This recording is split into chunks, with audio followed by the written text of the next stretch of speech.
I'm going to hit a caveat that I haven't heard anybody addressing. When it comes to buying down the interest rate or points, okay? Let's say you have 2 points on your mortgage. In 2 years, if the interest rates go down, it may not make sense from a financial standpoint between fees and things like that to actually refinance in 2 years if you have, say, 2 points. You might need to wait longer to refinance if you have 2 points on your mortgage, okay?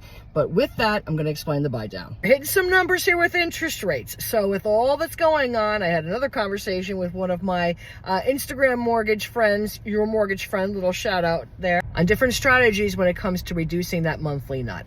All right, let's just say for purposes of example, you want to buy a $500,000 house, you want $20,000 off that purchase price. The strategy I'm about to mention here makes zero difference to the seller. Basically, if it's a $500,000 house and you take $20,000 off of the purchase price, they are going to get $480,000 in proceeds at the closing, versus asking the seller for a credit to the buyer of $20,000 toward points to buy down the interest rate.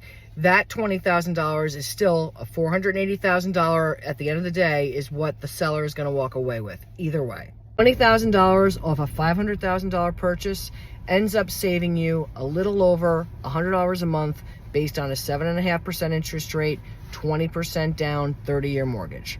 If you had the seller buy down that interest rate at closing, and basically instead of accepting a $20,000 reduction in the purchase price, they're instead putting $20,000 into closing costs, you would basically save over $200 a month. So twice as much you would save per month if you used that strategy with points. Keep in mind that caveat on points that I mentioned in the beginning of this, and do the numbers, and really look at the fees, charges, costs, everything, apples to apples, and go with what works for you on a monthly basis. At the end of the day, whether it's 7%, 6%, 3%, 20% in interest, what are you paying per month? What can you afford? What's that monthly nut?